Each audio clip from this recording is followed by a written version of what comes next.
அனைவருக்கும் வணக்கம். லக்ஷன்யா பண்ணையிலேருந்து உங்கள் மகேஸ்வரன் பேசுறேங்க. இது நம்ம நண்பரோட ஃபார்ம் வீடியோங்க. இந்த ஆடு பார்த்தீங்கன்னா, வயிறு உப்புசமா இருக்குன்னு சொல்லி நமக்கு கூப்பிட்டுருந்தாருங்க. அதோட பதிவு. இதுக்கு நம்ம என்ன மருந்து குடுத்தோம், அதில என்ன பிரச்சனை இருந்ததுன்னு நம்ம நண்பர் சொல்லுவாரு. அத தெளிவா கேளுங்க. ஆனா வாய் புண்ணோ, இல்ல கழிச்சலோ அந்த மாரி எதுவுமே கிடையாதுங்கண்ணா. கால்ல எதுவும் முள்ளு எதுவும் குத்தல. ஆனா மேய மாட்டேங்குது. காலையிலேயும் இப்படியே படுத்துருந்துச்சு. இப்பயும் அதே மாரி படுத்துருக்குண்ணா. என்ன பிரச்சனைன்னு தெரியலைங்கண்ணா. இப்படியே படுத்துருக்குது.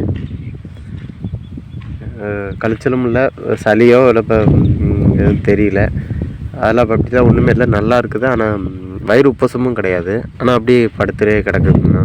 என்னன்னு தெரியலைங்கண்ணா. ஓகேங்கண்ணா. இது வயிறு உப்புசுங்க. புளோட்டல் அப்படிங்கிற மருந்த 10 கிலோவுக்கு 2 எம்எல் அப்படி கணக்கு பண்ணி குடுங்க. ஆனால் காலையில் தான் நான் மருந்து வாங்கி ஊற்றினேன், நீங்கள் சொன்ன மருந்து. இப்போ தான் அவுத்து விட்டேங்கண்ணா. பரவாயில்லைங்கண்ணா. ஆடு நல்லாயிருக்கு, மேயுதுங்கண்ணா நல்லா. இது போன்ற மருத்துவ குறிப்புகள் வேணும்னா, ஸ்க்ரீன்ல தெரியிற நம்பருக்கு கூப்பிடுங்க. நம்ம சேனல சப்ஸ்கிரைப் பண்ணுங்க. வீடியோ பார்த்த அனைவருக்கும் நன்றி, வணக்கம்.